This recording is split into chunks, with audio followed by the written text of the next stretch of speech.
This is the Ishkomen Valley, and if you are wondering where this incredibly beautiful place is, let's go back to the start of the journey. Hi, my name's Tim. I love traveling and I've been to more than 50 countries.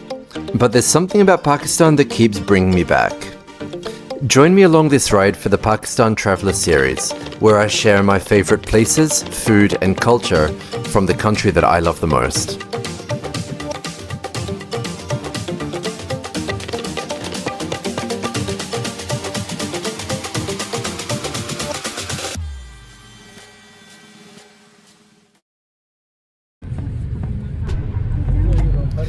Getting to Ishkomen, we had to leave Gilgit at about 5 o'clock in the morning and travelled through the Puniel Valley, alongside the Gilgit River via the town of Gakuch. In fact, the trip involved two minibuses, one from Gilgit to Gakuch and another from Gakuch to Birgal in the Ishkomen Valley. I travelled through this area in 2016 but didn't really spend much time, so this time I'm going to make it worth it. Anyway, Ishkomen is known for its trout farms, and I'm really looking forward to trying some of the local produce. Like a lot of northern Pakistan, there are some amazing fruit orchards in Ishkomen, and when we arrived at the royal guest house in the village of Birgal, the owner and manager greeted us with pears and grapes straight from the garden. So our hosts here are Murad Khan and Sikandar Ali, and they took us on a walk down towards the nearest trout farm. Murad even knocked down some almonds for us from this tree to try.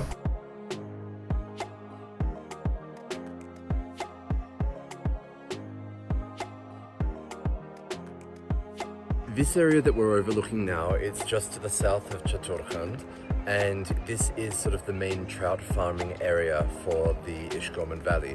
But they've also sort of developed this into a bit of a leisure area for the local people as well. And as well as eating trout, I think we might need to take a punt on the lake.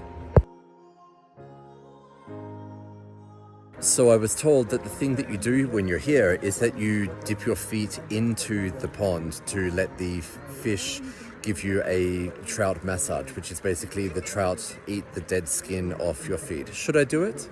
Of course I did it. I've done something similar to this before in a spa in Malaysia, I think it was, but go. Are you ready? Oh shit, the water is really cold. They're not eating my feet. Do they not like my feet? I feel ostracized by the trout. After giving up on the idea of getting my feet eaten by baby trout, I decided to go and meet the owner of the trout farm, Raja Wasim. He was kind enough to explain to me how he breeds and takes care of the fish, and how the seasonal changes affect them. Then it was time to go fishing. This is easily the most successful fishing trip that I've ever been on, and I think that whenever I go fishing in future, I'll be doing it on a fish farm with a net. That counts, doesn't it? I ended up with 3. My previous record was 0. So, with the fish that we've just caught, they are actually putting together a barbecue, and they've just set up this picnic and a barbecue in the middle of the field. You have to see this. Look at this. I think living doesn't get much better than this. We're about to eat freshly barbecued trout in the middle of this field. The sun set and the barbecue came to life. I could hear my stomach grumbling as the aroma of grilled trout wafted around the picnic area. Okay, so there's still roti on the way, but it is time to taste this grilled trout. I'm so excited about this. I didn't get to taste this when I was here last time, so this is like a big moment for me.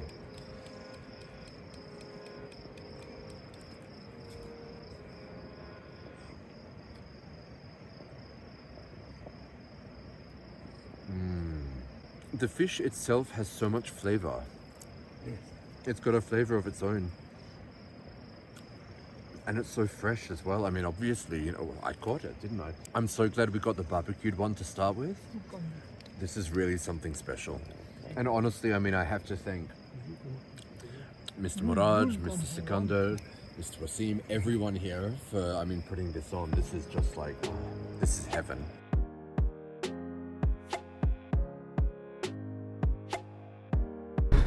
The next morning at the Royal Birdigel guest house, we had the most serene breakfast ever, chai and good company in the quiet solitude of a mountain valley orchard. Simply perfection. One of the recommended day trips from Birdigel is the walk up to Dain, a village in a fold of the mountains above the Ishkomen Valley, and Murad was kind enough to be our guide.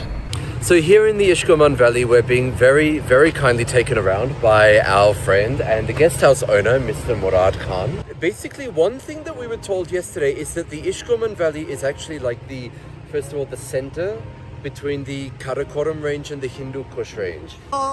Luckily we are on this spot, this is the river, the Ishkomen river, which is called in old time Hani Sara river. Hani Sara is name.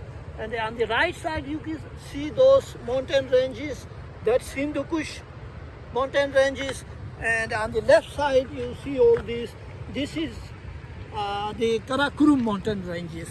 When you go up this is going to the Afghan corridor, which is a famous Wakhan corridor. That's on this way. And whenever in the future there will be the Tajikistan road which will pass off this valley up. And I think it's also possible to arrive at Chipursan up this side? Yes, yes, there was a big trekking route, Chilenji Pass, from here to Hunza and the Chipursan Valley. And this is the suspension longest bridge. It used to be the longest suspension bridge of South Asia. Okay. In 1980s. Really? Yes, and it's 612 feet longer, this bridge, which connect the beautiful village of Dain and the head village of the whole Ishkomen Chatorkhand on your left side. So this is very historical as well as the best place to be, and you see the scenic view of all sides. This valley is so serene. It's a bit like Hunza, but remixed. The mountains are not quite as dramatic, but it's less populated and definitely less touristy. On the way up, some of the local kids joined us, practicing their English as they taught us some words in one of the local tongues, Khawar. Our destination was the waterfall at the top of the Dain Valley, picking fruit along the way. Fresh figs, anyone? It's incredible to think that we're up here on the roof of the world in one of the most gorgeous corners of Pakistan, just kilometers from Afghanistan and Tajikistan, being led through these tiny villages with Murad and one of his mates. Words simply can't describe it, it's just bliss. And then we reach the waterfall, and of course, time for chai.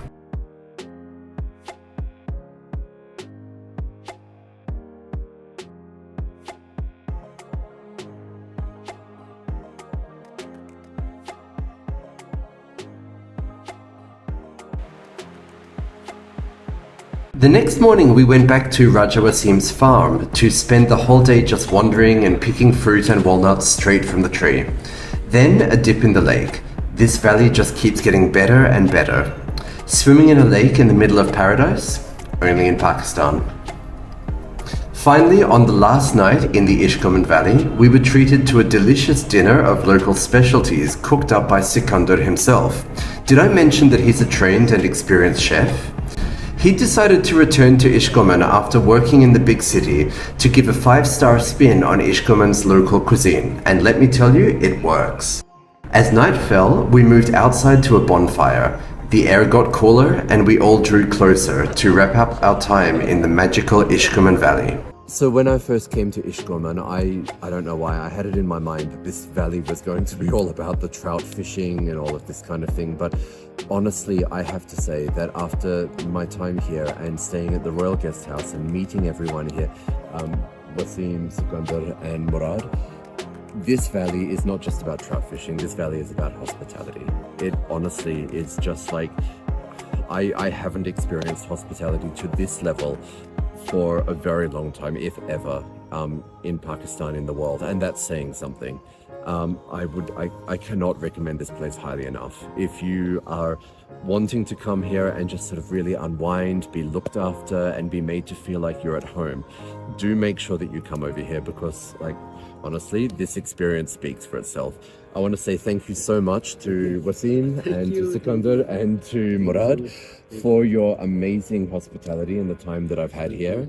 And I hope that I can come back soon. Details of the Royal Guest House and also of the Gizzard Trout Traders is in the video description. And please don't forget to like, share and subscribe, and I will see you next time. In the meantime, if you're interested in coming here, make sure that you pick up a copy of my book, Pakistan Traveler. It's the world's most comprehensive travel guide to Pakistan, and it will bring you to places like this. The next morning, it was time to leave, but we were leaving with new friendships and memories to last a lifetime. It's rare that you visit a place so special and the beauty of the place is matched only by the warmth of the people. This is what traveling in Pakistan is like, especially if you know the right places, what to do there, and how to get there. And that's exactly what my book, Pakistan Traveler, is all about. It's got everything from famous attractions, transport and hotels, right through to historical insights, cultural tips, and insider advice. You can get your copy by clicking the link in the video description below. And there's so much more to discover. Check out some of my other vlogs. Don't forget to like this video, subscribe, and hit the bell icon to be part of my dunya.